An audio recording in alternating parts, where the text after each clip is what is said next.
ஹெல்த்தியாக ஒரு மில்லட் போட்டு வெஜிடபிள் சூப் எப்படி பண்ணணும்னு பார்க்கலாம். இதுக்கு முதல்ல ஒரு ப்ரெஷர் குக்கரில் 1/4 டீஸ்பூன் பட்டர் சேர்த்துட்டு ஒரே ஒரு பே லீஃப், கொஞ்சம் கொரியாண்டரோட ஸ்டெம் பார்ட்டை வந்து சேர்த்துக்கலாம். இதோட 6லேருந்து 7 பல்லு கார்லிக் சேர்த்துட்டு நல்லா ஒரு நிமிஷம் இதை வந்து நம்ம சாட்டே பண்ணிக்கலாம்.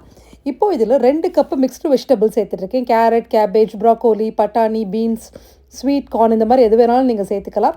இது எல்லாத்தையும் நல்லா ஒரு நிமிஷம் வதக்கிட்டு இப்போது இதில் 2 டேபிள் ஸ்பூன் வாஷ் பண்ணி வச்சுருக்கிற மில்லட் சேர்த்துட்ருக்கேன். நீங்கள் கினுவா இல்லைன்னா ஓட்ஸ் கூட சேர்த்துக்கலாம். இப்போ இது எல்லாத்தையும் நல்லா மிக்ஸ் பண்ணிவிட்டு இதில் 2 கப்பு தண்ணி விட்டு ப்ரெஷர் குக்கரை மூடிட்டு 2 விசில் விட்டு வேக வச்சு எடுத்துக்கலாம். குக்கர் நேச்சுரலாக ப்ரெஷர் ரிலீஸ் ஆனதுக்கு அப்புறமா இதை வந்து ஓப்பன் பண்ணிவிட்டு பே லீஃபை வந்து டிஸ்கார்ட் பண்ணிடலாம்.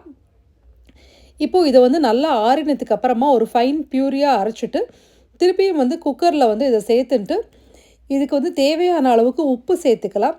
அதோட தேவையான அளவுக்கு வந்து தண்ணி, நான் ஒரு கப்பு தண்ணி சேர்த்துட்ருக்கேன் கன்சிஸ்டன்சி அட்ஜஸ்ட் பண்ணுறதுக்கு. அப்புறம் தேவையான அளவுக்கு பெப்பர் பவுடர் இதெல்லாத்தையும் சேர்த்துட்டு ஒரு கொதி வந்த உடனே இறக்கிட்டிங்கன்னா சூப்பரான மில்லட் வெஜிடபிள் சூப் ரெடி.